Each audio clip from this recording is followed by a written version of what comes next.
घर कुछ इस तरह से पहुंचा, जो व्यक्ति इनकी सफलता पर बल्लियां उछल रहा था, जो व्यक्ति इनकी सफलता पर इतना खुश था कि ट्रंप को बनाने वाला मैं हूं, आज वही व्यक्ति इनसे खिन्न हो गया है। इलॉन मस्क और ट्रंप की इस दोस्ती को टूटने में बड़ा योगदान ट्रंप का ही है। इलॉन मस्क तो बहुत खुश थे, लेकिन इस बार इलॉन मस्क एथिक्स के आधार पर ट्रंप से बहुत आगे चले गए हैं। इतना आगे चले गए हैं कि अमेरिका के 80% लोगों का, जो कि ट्विटर पर हैं, उनका मानना है कि इलॉन मस्क को एक नई पार्टी ही बना लेनी चाहिए। मतलब अमेरिका की राजनीति में एक बड़ा भूचाल आ गया है। ऐसा भूचाल जिसके चलते इलॉन मस्क को लेकर मेरे द्वारा कही गई कुछ बातें, जिसमें मैं इन्हें भविष्य का राष्ट्रपति क्लेम करता हूं, हालांकि कुछ लोगों का कहना है कि हो सकता है ये मार्स पे जाकर राष्ट्रपति बने, लेकिन इलॉन मस्क का अगर राजनीति में मन हुआ तो वो ट्रंप जैसे राजनेता तो नहीं बनेंगे और वो बहुत कुछ अमेरिका के लिए अच्छा करेंगे। कुछ ऐसा प्रतीत होता अमेरिकियों को दिख रहा है।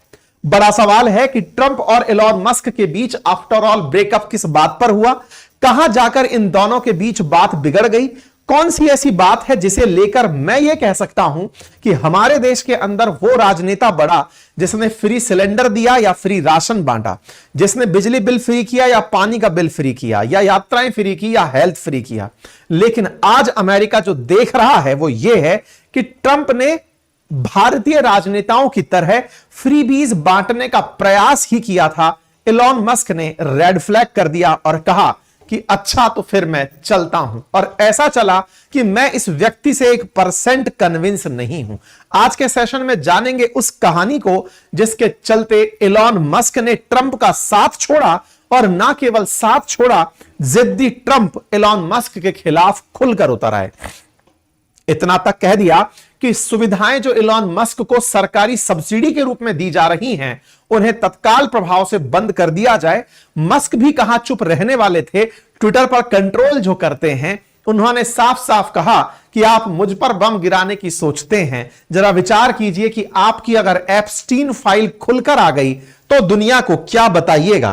क्या बताएंगे कि आपने एक सेक्स दलाल को मरवा दिया था। एप्स्टीन नाम का व्यक्ति जो दलाली करता था, जो कि ब्रोकर था, ब्रोथल्स का ब्रोकर था, या कहिए कि लड़कियां सप्लाई करता था ट्रंप को, उसको आपने मरवा दिया था। कुछ इस तरह के आरोप एप्स्टीन फाइल्स के माध्यम से ट्रंप के तरफ घूमने शुरू हो गए हैं।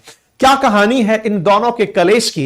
इस कहानी से बहुत से लेसन मिलते हैं। वाशिंगटन पोस्ट लिखती है कि मस्क ने कहा कि Trump would have lost 2024 election without his help, तो वहीं ट्रंप कहते हैं कि इनके तुरंत सरकारी कॉन्ट्रैक्ट और सब्सिडियां खत्म कर दो।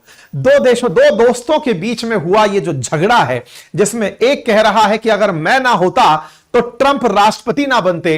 राष्ट्रपति कहते हैं कि अगर मैं हूं तो मैं तुम्हारी सब्सिडी और गवर्नमेंट कॉन्ट्रैक्ट सब खत्म कर दूंगा और तुम्हें किसी लायक नहीं छोड़ूंगा। शायद किसी ने सही कहा है कि जब विवाद देखना हो तो दो दोस्तों के बीच हुआ विवाद देखिए, क्योंकि जब दुश्मनी करनी होती है तो दोस्त सबसे भीषण दुश्मन बनकर आते हैं।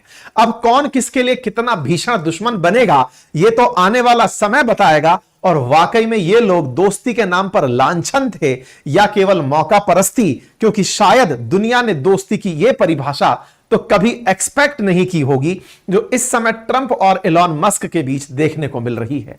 साथियों, आपको याद होगा हाल ही में गोल्डन की देकर के मस्क को ट्रंप ने विदा किया था। आपको याद होगा, इस पर हमने सेशन भी किया है। हाल ही में इन्होंने ट्रंप का साथ छोड़ा था, यह कहते हुए कि माननीय ट्रंप, आपने जो मुझे जिम्मेदारी दी थी वो जिम्मेदारी थी कि मैं आपके सरकारी विभागों का खर्च घटाऊं। मैंने अपनी जिम्मेदारी डोजी डिपार्टमेंट में रहते हुए बढ़िया से की, डिपार्टमेंट ऑफ गवर्नमेंट एफिशिएंसी में रहते हुए बढ़िया से की, लेकिन अब वक्त आ गया है कि मैं चलता हूं, क्योंकि मेरी और आपकी नीतियां सेट नहीं बैठ रही हैं। इसका मतलब कहीं ना कहीं ऐसा था कि इन्हें यह फीलिंग आ चुकी थी कि अगर ये ट्रंप के साथ रहे तो अपने एथिक्स के साथ कॉम्प्रोमाइज करने लगेंगे, और एथिक्स के साथ होते इन कॉम्प्रोमाइज को शायद मस्क देख नहीं पाए।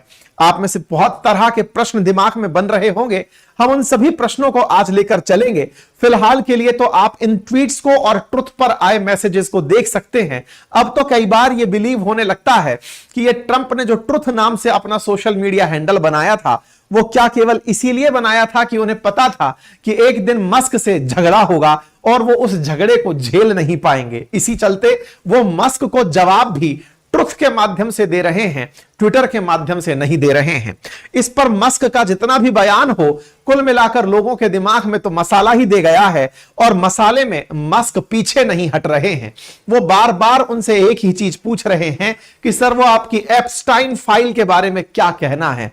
चर्चा है साथियों एक ऐसे युद्ध की जो दो दोस्तों के बीच में है, लेकिन दो देशों के संघर्ष से कम नहीं है। ट्रंप ने जिस तरह से हाल ही के समय में दुनिया को अपनी सनकीपन से, अपने पागलपन से हिलाकर पटक दिया, आज उनकी यही सनक उनके देश में पहुंच चुकी है और उनके काम में पहुंच चुकी है। ट्रंप का यह जो बर्ताव है, जो वर्तमान समय में मस्क के खिलाफ है, इससे यह पता चलता है कि अब तो जो राजनेता उनसे बचे रह गए, अब तो सम्मान बढ़ने लगता है दुनिया के कई राजनेताओं का, जो ट्रंप के पास जाकर आए और अपनी सही से इमेज बचाकर वापस ले आए। यह कहानी शुरू भी किसी ऐसे ही राजनेता से होती है। हाल ही में जर्मन चांसलर मिलने पहुंचे थे ट्रंप से, और जब वो टेबल पर बैठे, कुर्सी पर बैठकर बतिया रहे थे, अचानक किसी पत्रकार ने सवाल पूछा और ट्रंप आदत से मजबूर और वो पक से गा दिए। जो गाए उस